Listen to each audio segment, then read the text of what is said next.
Hello everyone and welcome back to my channel. In today's video, I am going to be filming a foundation review on a brand new foundation that launched on Sephora's website, I think less than a few weeks ago. And it does come from It Cosmetics. It is called the Confidence in a Foundation. On the box it does say it's supposed to give you all day confidence, but we all know that's a state of mind. It is supposed to be a long wear, a weightless, a full coverage, and it's supposed to have a velvet matte finish.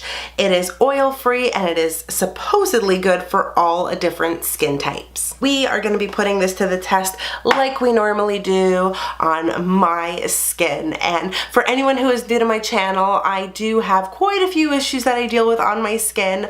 The first is I have oily skin, I have enlarged pores, mild rosacea in this area over here. I deal with acne and acne scarring as well. So lots of different things going on. Not to mention the texture that is all over my face. When you open up the box, you do get your foundation in a beautiful frosted glass bottle, which I appreciate, and it's got a pump. Y'all know how I feel about the pump. There is 1 fluid ounces of product in here, which is pretty standard for most foundations, and I picked mine up in the shade Light Nude. So this is 120 and it is a neutral undertone, which is what I believe I have. Without any further ado, I'm going to bring you in a little bit closer and I'm going to start applying this foundation to my face. And now we pump.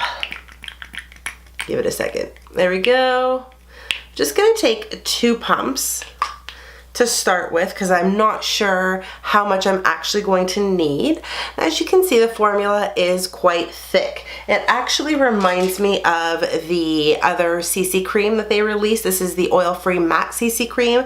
I have been loving this. I think it looks so great on your skin and it does stay matte all day. I'm going to use a sponge on this side of my face and I'm going to use this Artiste brush on this side of my face to see if there's a difference in the way we apply foundation. Y'all know I prefer the beauty blender, but I'm gonna use a brush just to satisfy everybody out there who does use a brush to apply their foundation. For primer, I am gonna use my Tatcha Silk Canvas Primer. This is something that I have loved using ever since I bought it, and I don't think I'm gonna be switching to another primer anytime soon. I've just picked up a little bit of product on the back of my sponge and now I'm just gonna start applying.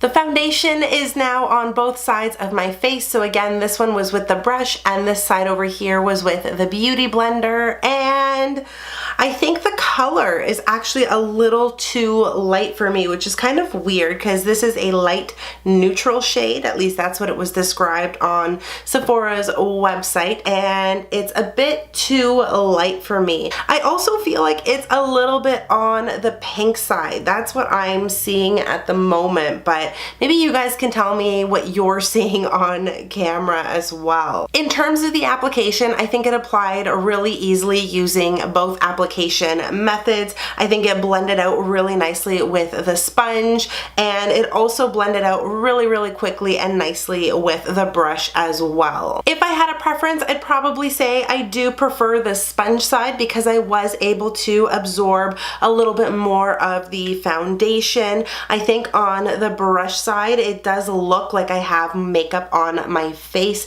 so it is a little bit cakier.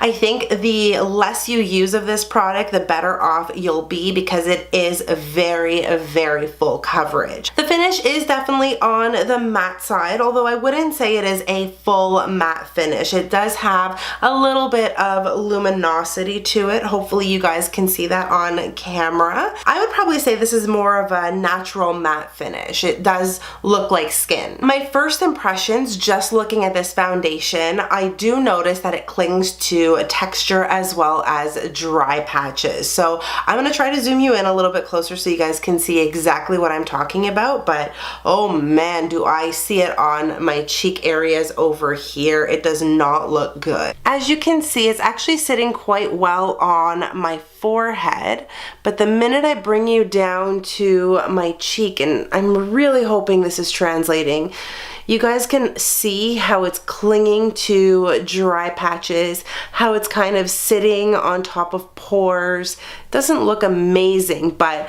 that's only if you're looking at it really close up. On my nose, which is usually a bit of a problem area for me, it is looking pretty good, although I do notice that it is clinging to some texture and pores there as well. And the other cheek is looking about as good as the brush side did too. So, I mean, it's okay overall. It's not laying down as nice as some of my Dior foundations, but we're gonna make it work. So on that note, I am now gonna go off camera to finish off the rest of my face, and I will be right back. Guys, the rest of my face is now on, and yes, I did film a tutorial of the look that I have on right now. I think it is so much fun and a little bit out there, but you know what? I'm gonna rock it for the day. I do have some thoughts on this foundation so far. After I applied all of my powders, basically set everything down and bronzed and blushed and highlighted and all of that nonsense, I don't like the way this foundation is sitting. I'm gonna zoom you in so you guys can see what I'm talking about. My forehead actually looks fantastic. Everything is laying down nice and smoothly, but that's also an area of my face that never really had any issues with texture, acne, or anything like that. The minute I come down to my cheeks over here, so I don't know if you guys can see the foundation just kind of sitting on my skin, sinking into my pores. It's also settled into my smile lines over here. I just don't like the way it's sitting. From far away it looks okay, but up close, ugh, it's not that good.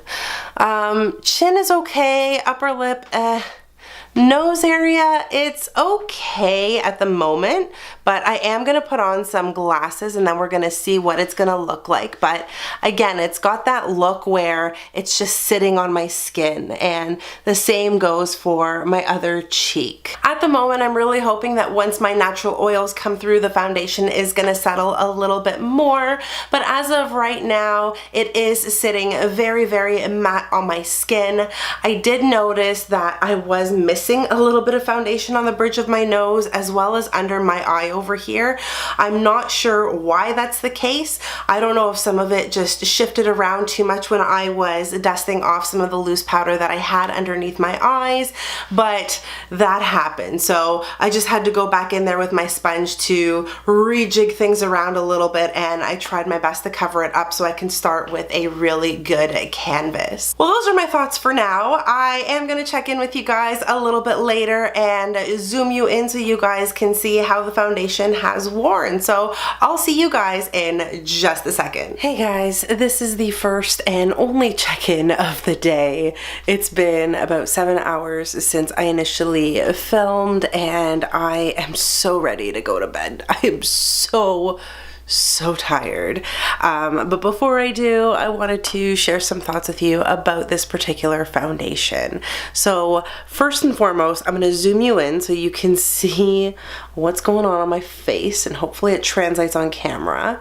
Forehead is looking good. But again, as you guys know, that's not a problem area for me. I have been wearing my glasses and you guys can see what happened to my nose. All of the foundation is gone, crusty and gross. I do not like it. There has been so much shifting and my redness is peeking through. You can see like patches of foundation everywhere. It's not looking cute. My cheek is actually looking a lot better than it did before. Ooh, look at that highlight. But it's still, I don't know, it's still not sitting great for me.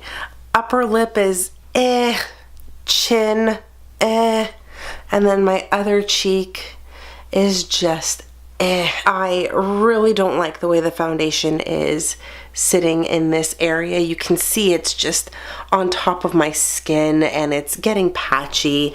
Like, it's not looking great, and I really tried to like this one. Man, I don't know. Whether you use a sponge or whether you use a brush, I think the foundation doesn't sit super well on the skin. I am a little bit on the oily side now, so obviously it's not entirely mattifying or super oil controlling, but also keep in mind I haven't done any sort of touching up or blotting throughout the day. For me, this foundation is just okay. I think I'm gonna have to play around with it a little bit more to really see whether or not I like it, if it's gonna work with my skin, and if it won't, I'm just gonna take it back to the store. As of this moment right now though, I do not like this foundation and I don't think I would recommend it. What I am gonna try doing a little bit differently the next time I use this one though is apply a little less on my face, and maybe that will help avoid some of the cakiness that I had going on this time around. That's gonna do it for this review. I really hope you enjoyed it despite it being a rather short one. If you enjoyed the video, you guys know what to do. Give it a big thumbs up. And again, if you've made it this far into the video, hit that subscribe button if you haven't already, and join my makeup family here on YouTube. If you want to keep up with me outside of YouTube, you can always do that by following me on all of my social media, which I will conveniently, oh, you know it's time to go to bed when. Link for you in the description box below. Thank you guys so much for watching. I really hope you are having an amazing day no matter where you are in the world. Stay beautiful, and I'll see you guys in the next video. Bye.